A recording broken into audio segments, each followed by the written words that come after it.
लेकिन ये बैठक तो कुछ लोग हैं जो दिल्ली की गद्दी पर चाहते हैं कि हम बैठें। बिहार संभल नहीं रहा है और ये चाहते हैं कि हम दिल्ली की गद्दी संभाल लें, तो कैसे हम उनके साथ हो जाएं।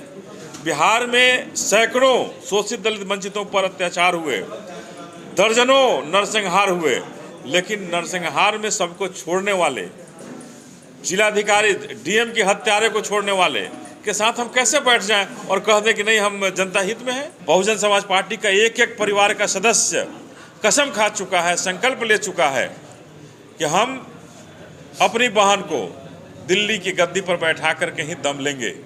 न गठबंधन चलेगा, न ये महागठबंधन चलेगा। ये दोनों गठबंधन ठगबंधन है। अन्य नेताओं का तरीका हो सकता है रोड पे जाकर के चीख पुकार करना, रोड पे जाकर के जनता को परेशान करना, रोड जाम करना, ये दूसरे नेताओं का तरीका हो सकता है। लेकिन बहुजन समाज पार्टी की राष्ट्रीय अध्यक्ष हमारी नेता प्लानर हैं और प्लान बना करके सघन कार्य करती हैं। इनके नेताओं ने अपनी पार्टी को नेशनल पार्टी क्यों नहीं बनाया, उसको राष्ट्रीय स्तर पर क्यों नहीं स्थापित किया?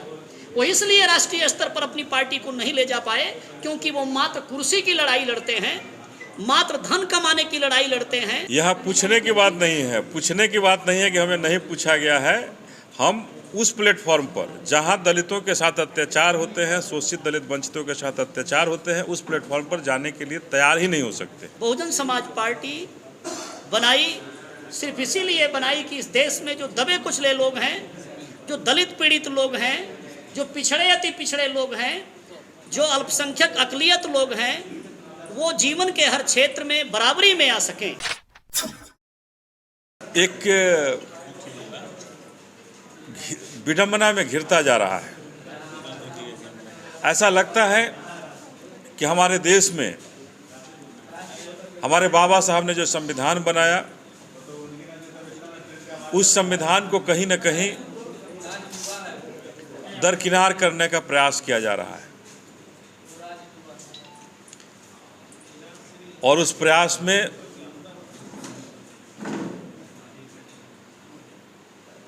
जो दल हैं, जो अपने आप को कहीं गठबंधन और कहीं महागठबंधन के लोग कह रहे हैं, ये दोनों शामिल हैं। चाहे वो भारतीय जनता पार्टी का गठबंधन हो या कांग्रेस के साथ चल रहे महागठबंधन की तैयारी हो। अभी जिस तरह से महागठबंधन की बैठक बिहार में होने जा रही है,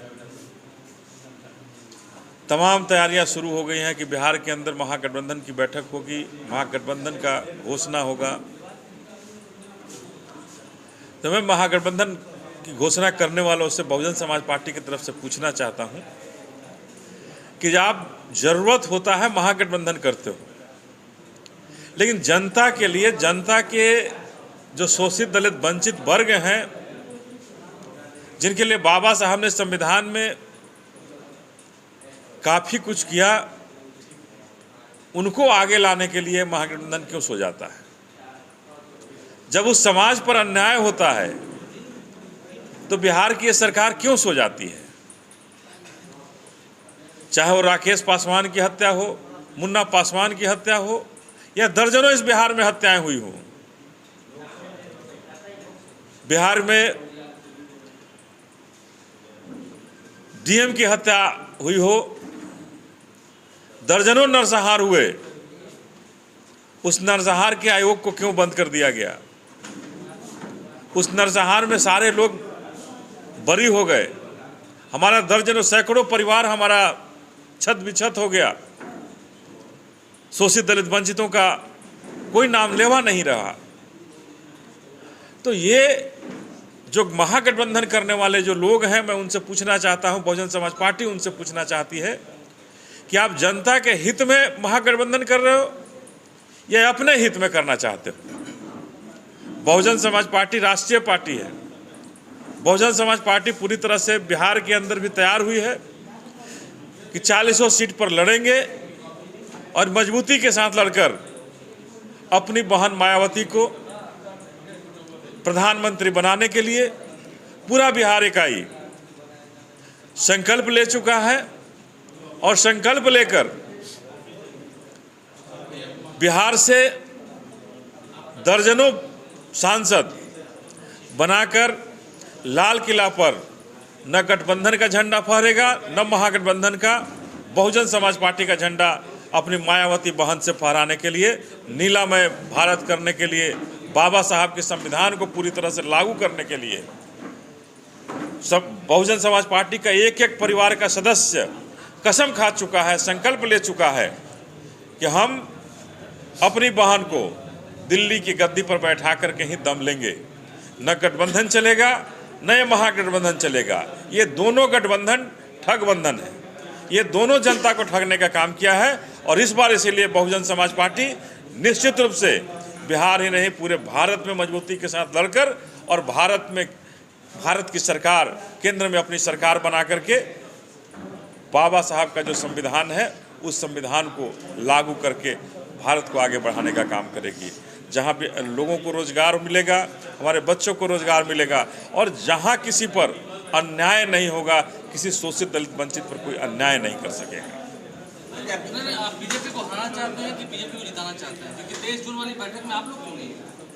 23 जून की बैठक जो है, अगर ये बैठक जनता के समझौतों के साथ हुआ होता, जनता के लिए हुआ होता, तो निश्चित रूप से शोषित दलित वंचितों के हित में अगर बैठक होता तो बहुजन समाज पार्टी सबसे पहले वहाँ होती।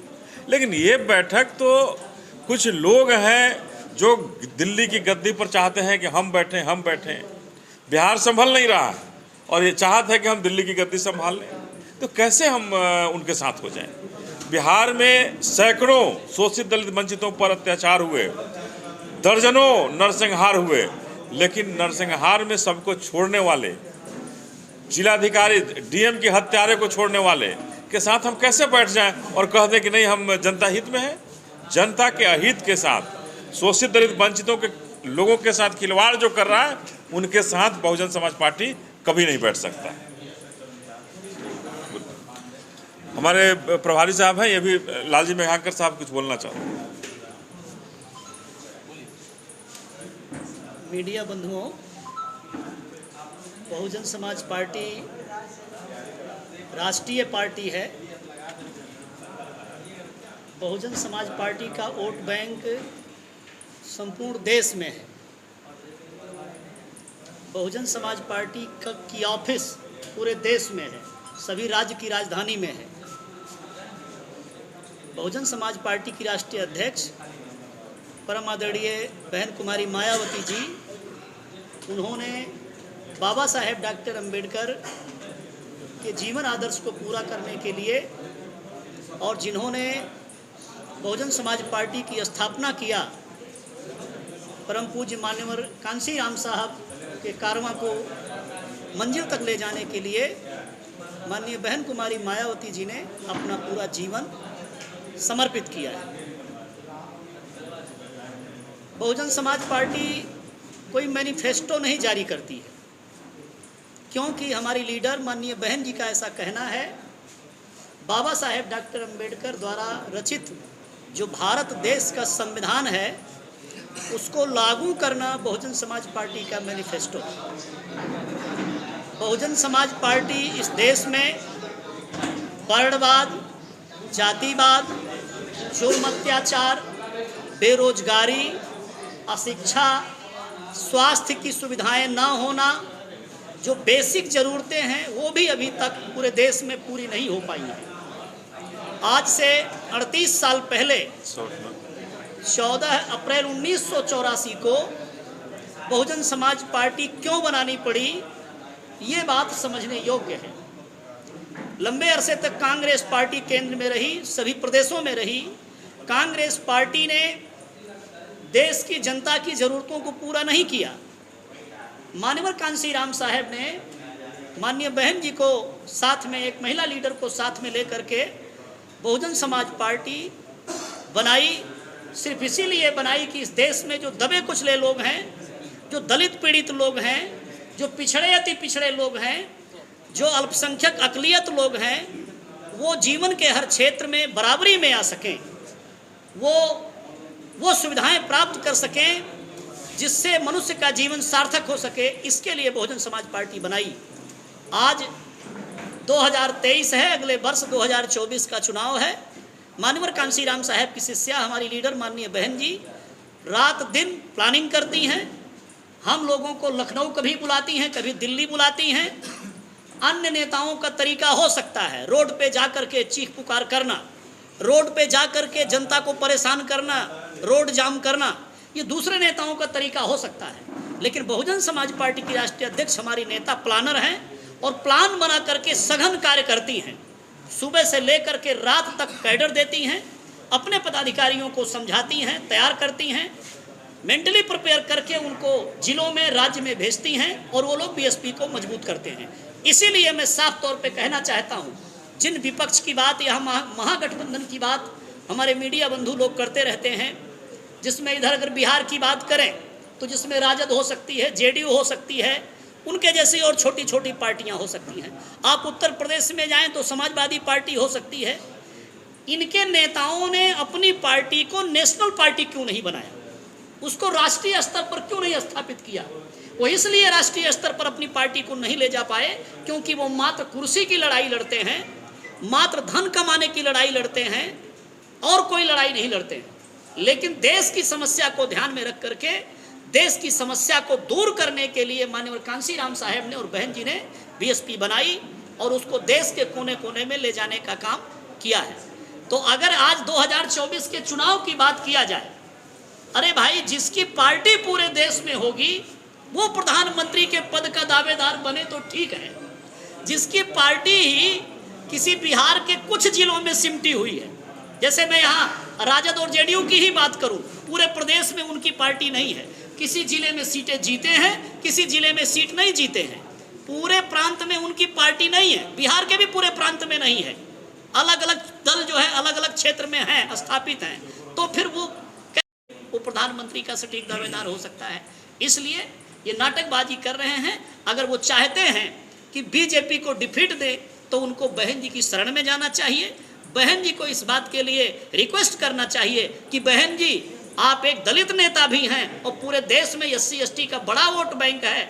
हम OBC समाज के लोग, अति पिछड़े समाज के लोग आपको अपना नेता मानते हैं। हम आपको देश का PM बनाना चाहते हैं, हम आपका साथ देना चाहते हैं। अगर ऐसी रणनीति ये लोग बनाएं तो बीजेपी को रोका जा सकता है, देश में एक बड़ी राजनीति खड़ी की जा सकती है। अदरवाइज ये लोग कुछ करने वाले नहीं। मतलब आप लोगों को पूछा नहीं गया है? यह पूछने की बात नहीं है, पूछने की बात नहीं है कि हमें नहीं पूछा गया है। हम उस प्लेटफॉर्म पर जहां दलितों के साथ अत्याचार होते हैं, शोषित दलित वंचितों के साथ अत्याचार होते हैं, उस प्लेटफॉर्म पर जाने के लिए तैयार ही नहीं हो सकते। बहुजन समाज पार्टी वहां नहीं जा सकती। तो कह रहे हैं कि अगर हमारे ये बहन जी को नहीं, हमारे प्रभारी साहब को कहना है कि अगर ये लोग चाहते हैं तो हमें कहें। हम नहीं कह रहे हैं कि हम आपको नेता मानने के लिए तैयार हैं। अगर ये आकर के हमें नेता मान लेते हैं तो हमें उस पर आपत्ति नहीं है। हमारे बहन जी को नेता मान लेते हैं, उस पर आपत्ति नहीं है।